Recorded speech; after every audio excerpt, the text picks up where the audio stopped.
It's a no for me, dog. No. No. No. No.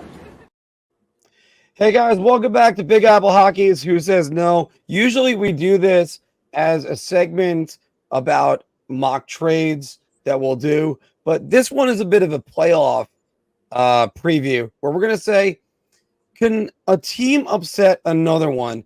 And we're going to start right now. This was Monday's matchup, not now, of course. Carolina Hurricanes versus the Washington Capitals.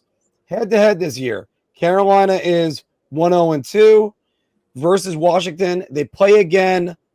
I think that's Friday night.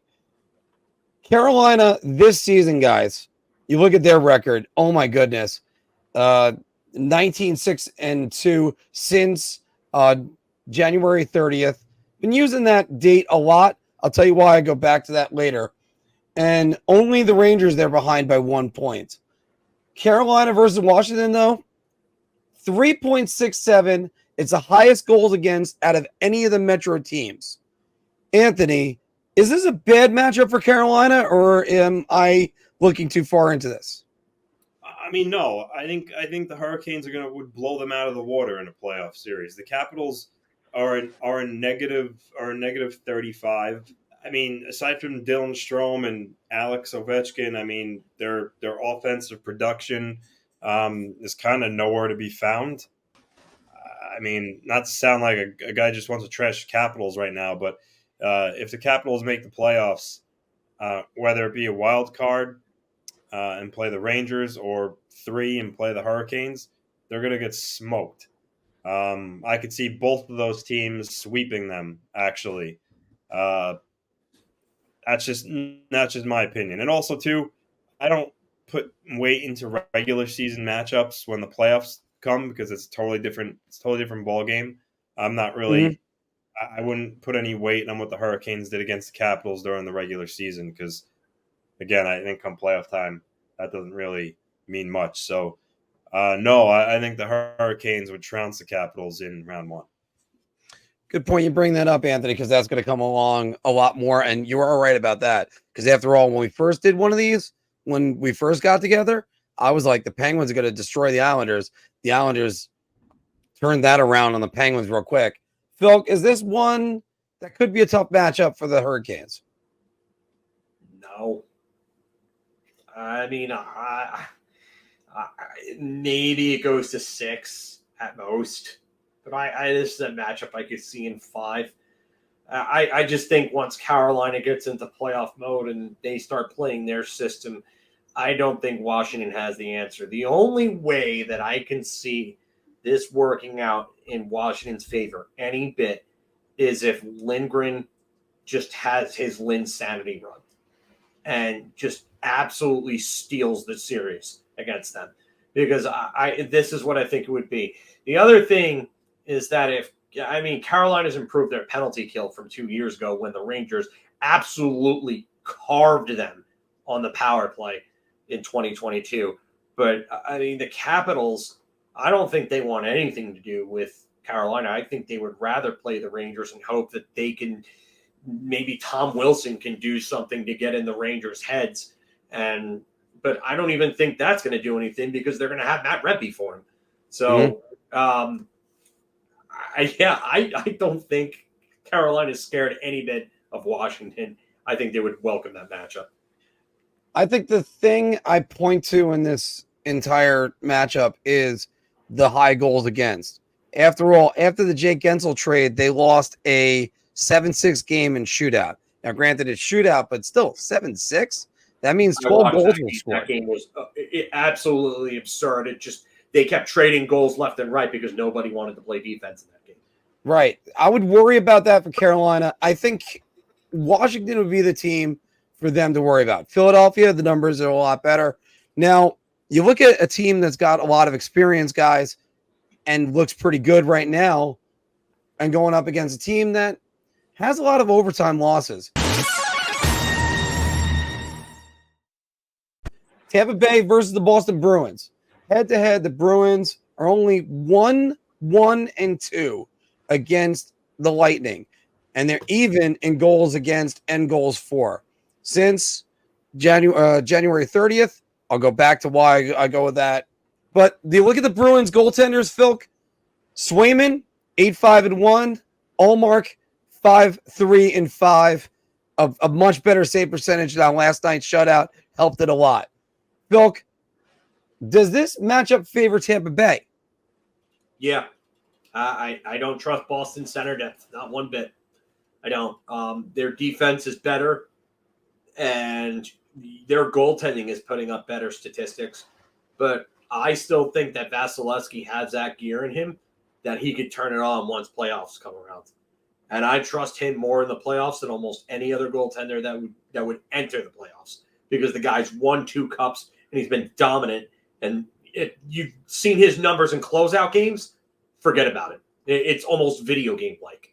Like his numbers in closeout games are like Henrik Lundqvist in game 7s. That's how good he is in closeout games. So yeah, I'm taking Tampa all the way. And not only that, but Tampa's big guns on offense have proven that they can get it done. And I would much rather face Pasternak and Marchand and shut those 2 down and let the rest of the team try to score on me, as opposed to trying to shut down Kucherov, because Kucherov is going to make everybody around him better. Everyone. And that includes Braden Point, Brandon Hagel, Stamkos. That power play, I'd much rather face Boston's power play than Tampa Bay's. Tampa Bay's power play can absolutely carve you up. The Rangers saw it the last time they played them. I wouldn't be fooled by Tampa Bay only being a wild card. Granted, unless the Leafs kind of go on a slide and the Lightning make up the 6 points they trail them by, the Lightning are going to finish in wild card 1. Yeah, honestly, I think Tampa Bay would win this series, even though Boston's been the better regular season team. They're a team that clearly has won recently, 2 in a row. They know what it takes to win, and they still have elite players that I think to come playoff time.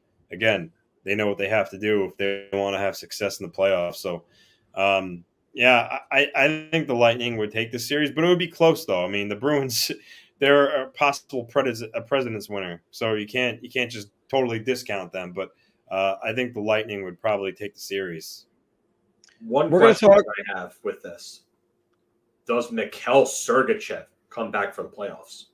Because if he does, that's an even bigger slant towards Tampa Bay. You mean Tampa Bay would activate a player off of IR and have an unfair advantage? They've never done that. That was a legitimate injury. This is not holding out Nikita Kucherov or Steven Stamkos for an entire season to get cap compliant. That was a legitimate injury. That is true. I mean, that injury was ugly, and it's still ugly. Gruesome. That's one of those you're not sure if he's coming back. Guys, let's pivot to another goaltender that could be the story. Because if you look at the Colorado Avalanche right now versus the Winnipeg Jets, that'd be 2 versus 3 in the Central Division.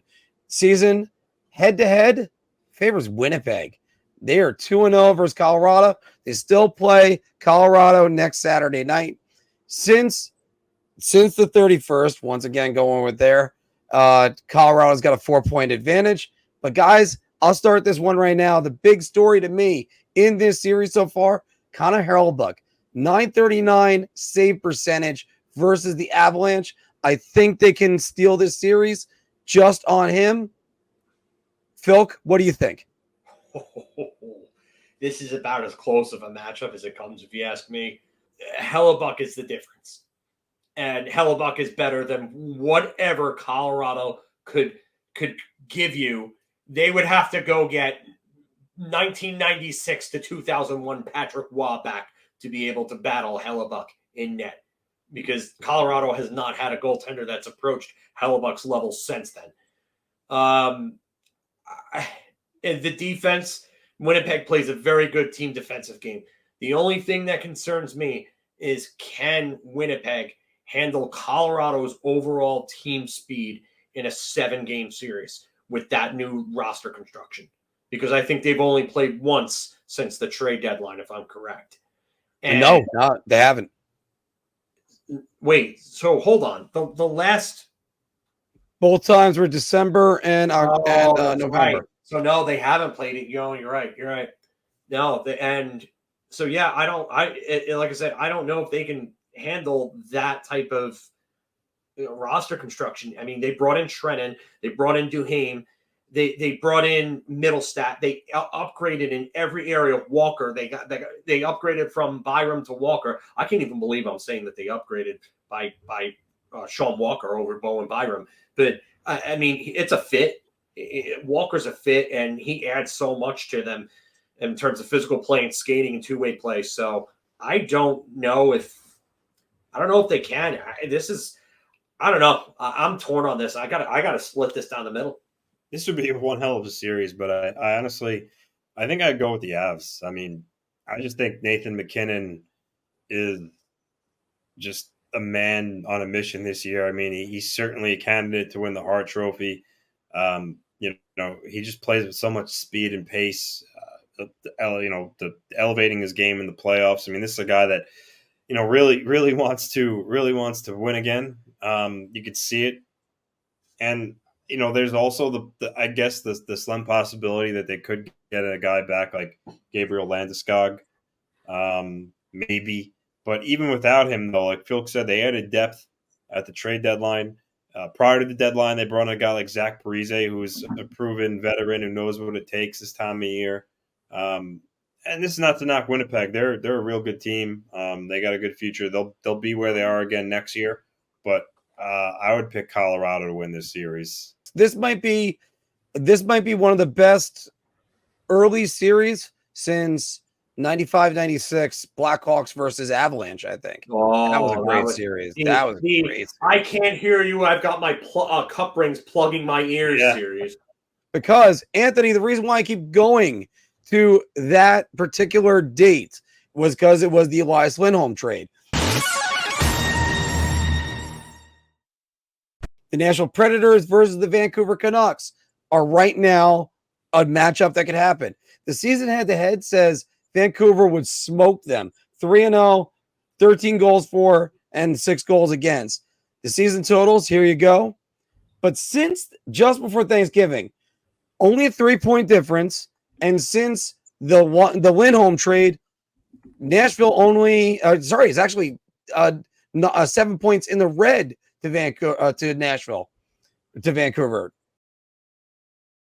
All right. So my question then to you guys is, who would have the advantage in the series, Anthony? I mean, whoever thought canceling their trip to see U2 at the Sphere would create such a run? Because it was after that where the Predators just absolutely went on a tear. They were 16-0-2 since that moment. I mean, this is tough because the Canucks have been up there all year. I mean, they're in contention for the President's Trophy. But, playoff hockey is different. And I honestly think the Predators are more built for playoff hockey. It seems like the Canucks are, they're run and gun. I question them in the playoffs playing against a hard-nosed team like Nashville. Obviously, Barry Trotz isn't the coach, but he's the GM. He wants them to play a certain way. Constructed their roster to do such. I think Nashville would win this series. I like UC Saros. He's having a down year like some of the other elite goalies are in this league, but he's still, for my money, certainly a top 10 goalie in the league, maybe even top 7. I mean, there are rankings that have had him higher. So I think they win the edge there in goaltending. Again, I think they're a stingier team. Guys like Ryan O'Reilly that they got in their lineup, Colton Sissons. I think those type of players can make a difference this time of year, and I think they would grind Vancouver out. And then also, I mean, Roman Josi is just he's incredible back there for Nashville, so steady. I would. I mean, don't get me wrong. I'm not saying it'd be a cakewalk, but I would pick Nashville right now if I had to pick. I'm going Nashville here. It's a completely different team now. The last matchup between the two of them was back in December, and Nashville's a different team. It was December 19th. Vancouver won 5-2. Saros took the loss in that one. I definitely think that they're a completely different team. There's just a lot of momentum going in Nashville's favor. Anthony also pointed out that they have a playoff constructed roster. I think they have one of the best lines right now in the NHL with Forsberg, O'Reilly, and Nyquist together. I think that line is just absolutely churning on all cylinders. I think that's not a line that anybody wants to face right now. Saros is not a goaltender that anybody wants to face right now. And I'll say this again because I've said it all throughout the season. What happens to Quinn Hughes when the games start getting more tightly checked and the whistles start to disappear a bit?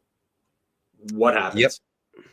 And I really think that you're going to see a difference. Not only that, but guys like Hughes and Pettersson were at the top of the league scoring-wise for all these years.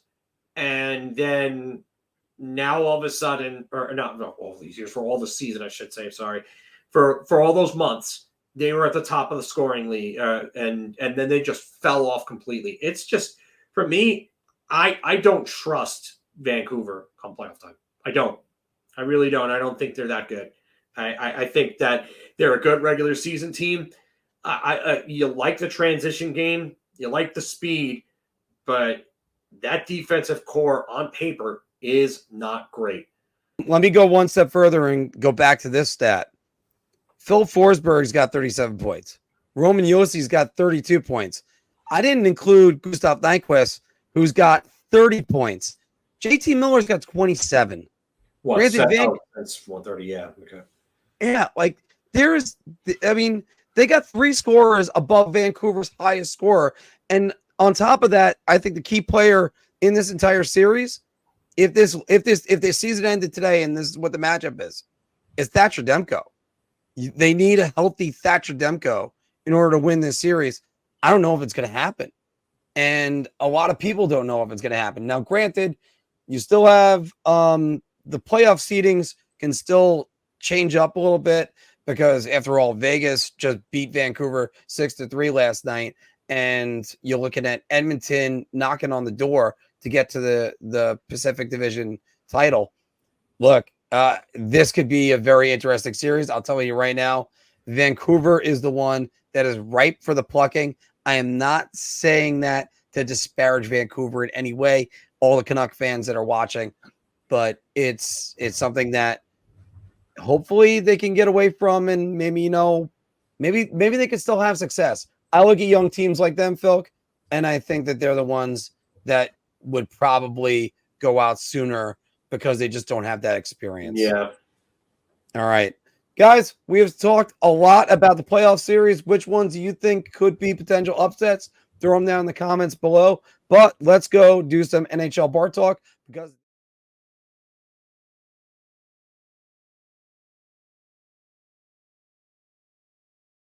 your ideas are intriguing to me, and I wish to subscribe to your newsletter.